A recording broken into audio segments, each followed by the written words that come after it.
I never believed in love at first sight until the day Ezra walked into the coffee shop where I worked.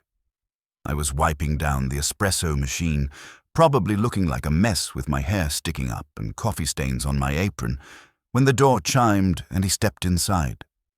The afternoon sunlight caught him from behind, and for a second I just stood there like an idiot, cloth in hand, staring at this stranger who had somehow managed to make the entire room feel different just by entering it.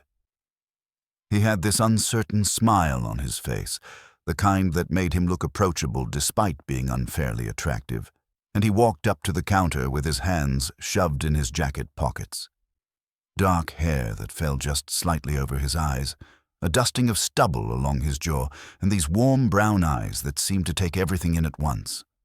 When he reached the counter, he looked directly at me and said, "I just moved here yesterday, and I have absolutely no idea where anything is. Any chance you know this town well?" My brain short-circuited for a moment. I managed to say something like, "Yeah, I grew up here," and he smiled wider, relief washing over his features. "Perfect," he said. "I'm Ezra. I know this is random, but would you maybe want to show me around sometime? I promise I'm not a serial killer or anything. I just really hate being the new guy who doesn't know where the grocery store is." There was something so genuine about the way he said it that I found myself agreeing before I even thought it through. I told him my name was Reed and that I got off work at 5. He lit up like I'd just told him he won the lottery, pulled out his phone, and we exchanged numbers right there. The whole interaction lasted maybe 3 minutes, but I couldn't stop thinking about it for the rest of my shift. My co-worker, Jenna, noticed immediately. She nudged me while I was making a latte and whispered, "Who was that, and why are you blushing?" I told her he was just someone new in town, but she gave me this knowing look that made me feel transparent. The thing is, I'd known I was into guys since high school, but I'd never really acted on it much. A couple awkward dates in college, some apps I downloaded and then immediately deleted out of anxiety, nothing that ever felt real or substantial. I'd convinced myself I was fine being single, that I didn't need the complication of dating, but then Ezra walked in and suddenly I was checking my phone every 5 minutes to see if he'd texted. He did text, right at 4:30. The message said, "Still up for playing tour guide. No pressure if you changed your mind." I could feel myself smiling at my phone like an idiot. I wrote back immediately, definitely still up for it. Meet me out front at 5. When I walked out of the coffee shop at 5:03, he was already there, leaning against a lamp post with his hands in his pockets again. I was starting to think that was just his default stance. He straightened up when he saw me, and that smile appeared again, the one that made my chest feel tight. "Hey," he said. "Thanks for doing this. I really appreciate it." We started walking, and I began pointing out the basics. The library, the good pizza place versus the tourist trap pizza place, the park where they did outdoor movies in the summer. But here's the thing I noticed almost immediately. Ezra barely looked at anything I was showing him. Every time I pointed something out, I'd glance over to make sure he was seeing it, and he'd be looking at me instead. Not in a creepy way, but in this intent, focused way that made me hyper-aware of every word coming out of my mouth. At first, I thought maybe I had something on my face. I casually wiped at my cheek while pretending to brush my hair back. Nothing there. But he kept doing it. I'd say, "That's the best taco truck in town. They're usually parked right there on Tuesdays." And when I looked over, he'd be watching my face, not the spot I was pointing to. His eyes would flick away quickly, like he'd been caught, and he'd nod and say something like, "Good to know. Tacos on Tuesday." We walked through downtown, and I showed him the bookstore, the vintage record shop, the little art gallery that was only open on weekends. I was talking more than I usually did, nervous energy making me fill every silence with information about the town. And the whole time, I could feel his attention on me like a physical thing. It was doing something strange to my nervous system, making me fumble over words and forget street names I'd known my entire life. We ended up at the overlook on the east side of town, this spot where you can see the whole valley spread out below. The sun was starting to set, painting everything in shades of orange and pink. I leaned against the railing and said, "This is probably the best view in town, especially right now." Ezra stepped up beside me, close enough that our shoulders almost touched. I could smell his cologne, something woodsy and clean. He was quiet for a moment, and then he said, "Yeah, it's beautiful." I turned to see if he was taking in the sunset and found him looking directly at me again, not at the view, at me. Our eyes met and held, and this time he didn't look away. My heart was doing this weird hammering thing against my ribs. I opened my mouth to say something, anything to break the tension, but no words came out. "You're not really interested in the tour, are you?" I finally managed to say, my voice coming out quieter than I intended. Ezra's expression shifted into something almost sheepish, but also bold. He shook his head slowly. "Not really," he admitted. "I mean, the town seems nice and all, but that's not why I asked you." I watched him swallow, saw the vulnerability flash across his face.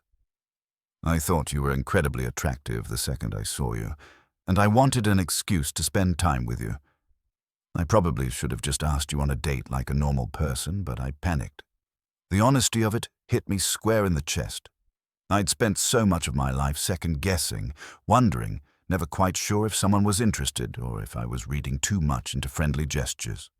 But here was Ezra, laying it out plainly, making himself vulnerable in a way that felt brave and terrifying and thrilling all at once. "I'm really glad you didn't," I said. "Ask me normally, I mean." This was better. His face broke into this relieved, genuine smile. "Yeah? Yeah." I hesitated for just a second, then added, "For the record, I thought you were attractive too. That's why I said yes so fast." My co-worker definitely noticed. Ezra laughed, a warm sound that made something in my chest loosen. "So we're both terrible at playing it cool," he said. Apparently. We stood there at the overlook as the sun dipped lower, talking about nothing and everything. He told me he'd moved here for a job opportunity, something in graphic design that let him work remotely, but he wanted a change of scenery from the city where he'd been living. I told him about growing up here, about how I'd always thought I'd leave but somehow never did, about the coffee shop and my small apartment and my embarrassingly large collection of houseplants that I couldn't seem to stop acquiring. The conversation flowed easier than any I could remember having. There were these moments of silence that didn't feel awkward, where we'd just stand there looking out at the view or at each other, and it felt comfortable in a way that usually took months to develop with someone. I kept noticing little things about him. The way he'd run his hand through his hair when he was thinking, the slight asymmetry of his smile, the way his eyes crinkled at the corners when he laughed.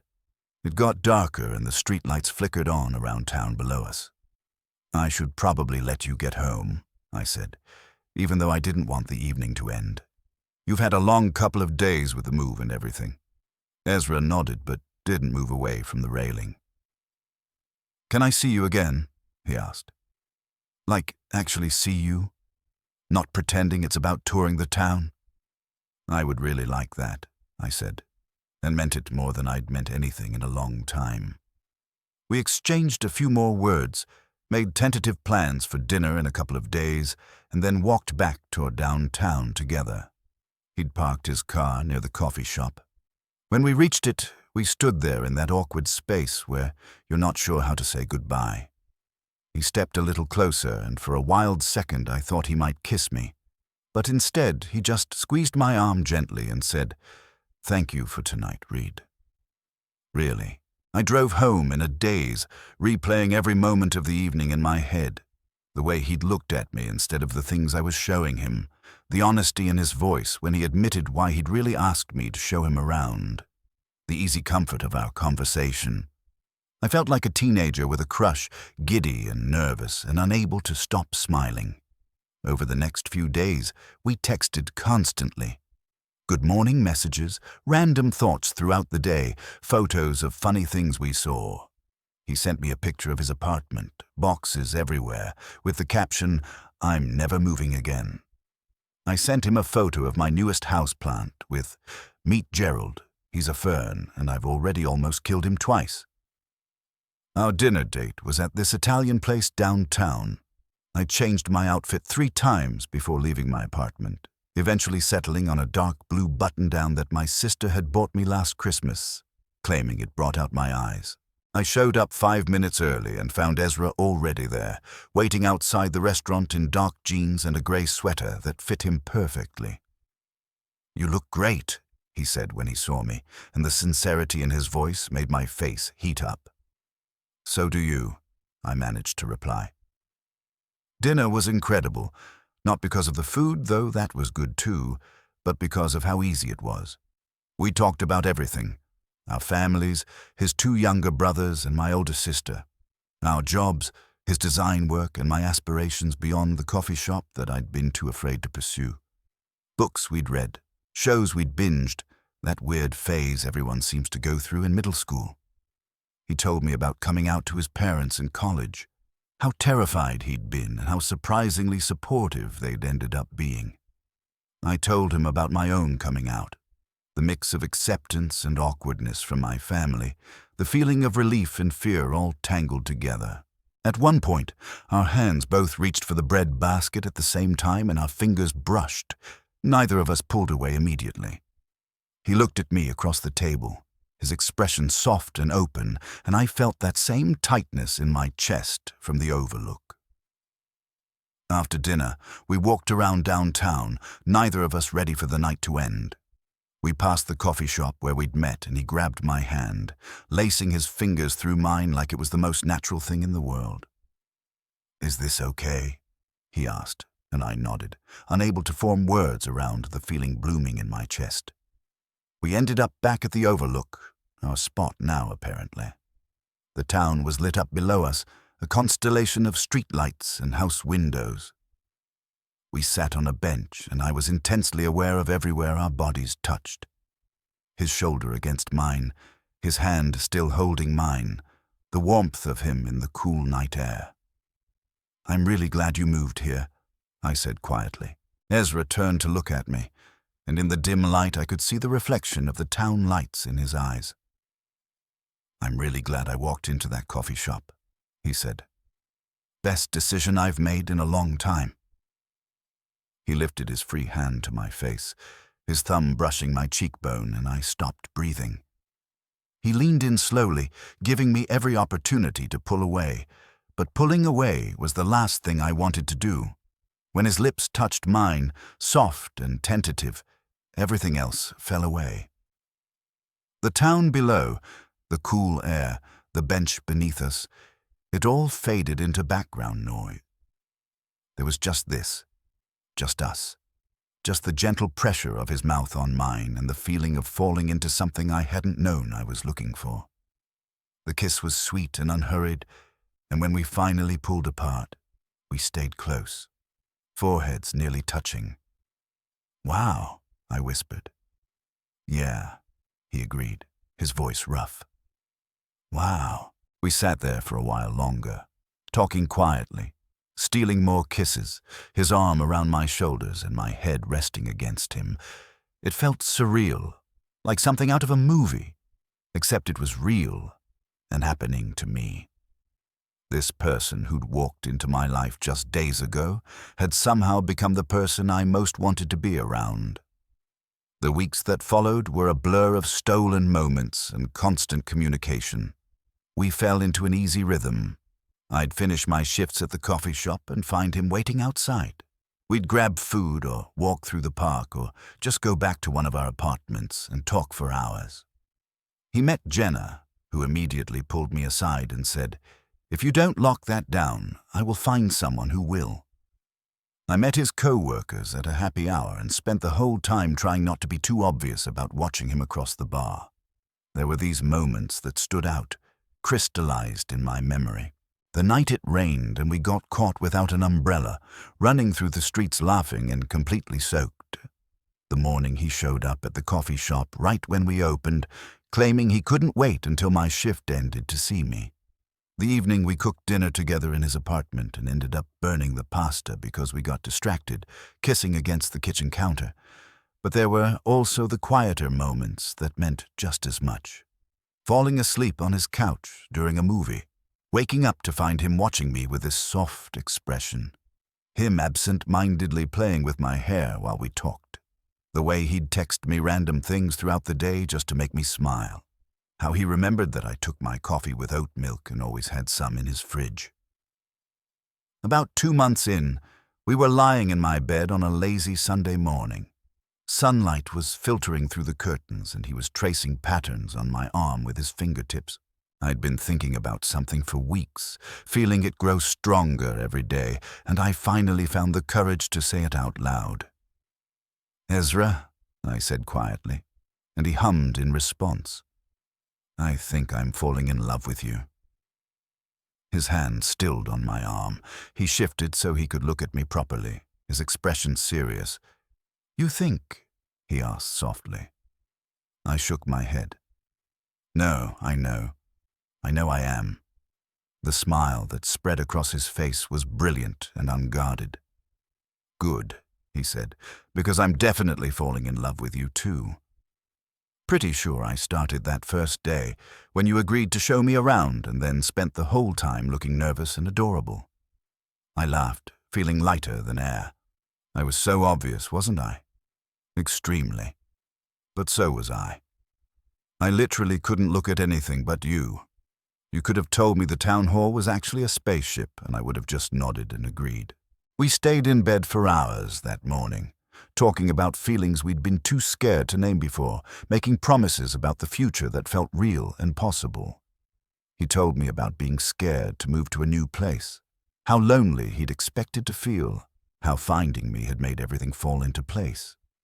I told him about feeling stuck before he arrived, going through the motions, how he'd woken something up in me that I hadn't realized was sleeping. That afternoon, we finally got out of bed and made breakfast at 2 p.m. We ate scrambled eggs and toast at my tiny kitchen table, our feet tangled together underneath. Gerald the fern sat on the windowsill, miraculously still alive. Ezra caught me looking at it and laughed. "You know," he said, "I think you're better at keeping things alive than you give yourself credit for." I raised an eyebrow. "Are you comparing our relationship to a fern?" If the metaphor fits. He grinned. "But seriously, you've been good for me, Reed. Really good. I didn't realize how much I needed this, needed you, until I had it." I reached across the table and took his hand. "I needed this too," I said. "I just didn't know it until you walked in and asked me to show you around town." He brought my hand to his lips and kissed my knuckles. "Best fake tour guide ever." "Worst actual tour guide," I corrected. "You didn't retain any of the information. Didn't need to. I got something better. We spent the rest of that Sunday doing nothing and everything. Walking through the park, stopping by the bookstore where we each picked out a book for the other, grabbing coffee from my shop where Jenna made exaggerated heart eyes at us the entire time. It was ordinary and perfect, the kind of day that doesn't seem special until you look back and realize it was everything. Now, 6 months after that first meeting, I can't imagine my life without him in it. We've settled into something that feels sustainable and real. He has his design work. I've started taking online classes for the degree I always meant to finish. We have our routines, our inside jokes, our favorite restaurants, and our quiet nights in. We've had our first real fight about something stupid that I can't even remember now, and learned how to work through it. We've met each other's families, navigated holidays together, started talking about moving in together once my lease is up. But sometimes I still think about that first day. The way he looked at me instead of the town I was showing him. The nervous energy crackling between us at the overlook. The honesty in his voice when he admitted why he'd really asked me out. The feeling of his hand in mine for the first time. That first kiss that made everything else fall away. I never believed in love at first sight, but I believe in recognition. I believe in meeting someone and feeling something shift into place, like a key turning in a lock you didn't know was there. I believe in taking chances on strangers who walk into coffee shops and ask you to show them around. I believe in people who look at you instead of the view because you are the view to them. Ezra still jokes that he moved here and never actually learned his way around town. He still gets lost sometimes, calls me to ask for directions, pretends to need a tour guide, and I still say yes every time, even though we both know it's just an excuse to spend time together, even though we both know exactly what we're really asking for. The new guy in town asked me to show him around and didn't look at anything but me. And somehow, in not seeing the town, he helped me see everything differently. He helped me see myself differently. He helped me understand that love isn't always this dramatic, earth-shattering thing. Sometimes it's quiet and certain. Sometimes it's someone choosing to look at you instead of the sunset. Sometimes it's as simple and complicated as saying yes to a stranger and finding out they're exactly what you didn't know you needed. I'm grateful every day that he walked through that door, that he asked, that I said yes, that we both had the courage to be honest about what we wanted. Because what I wanted, what I still want, is him. Every day, in the ordinary moments and the special ones, in the quiet mornings and the late nights, in the laughter and the hard conversations, all of it, everything. And when he looks at me now, with that same intent focus he had that first day, I know he wants the same thing. We found each other by accident, or maybe by fate, or maybe just by being brave enough to take a chance. However it happened, I'm keeping him. The new guy in town who saw me before he saw anything else. The person who made me believe in love, in possibility, in the kind of connection that changes everything. That's my story. That's how it started. And I can't wait to see where it goes from here.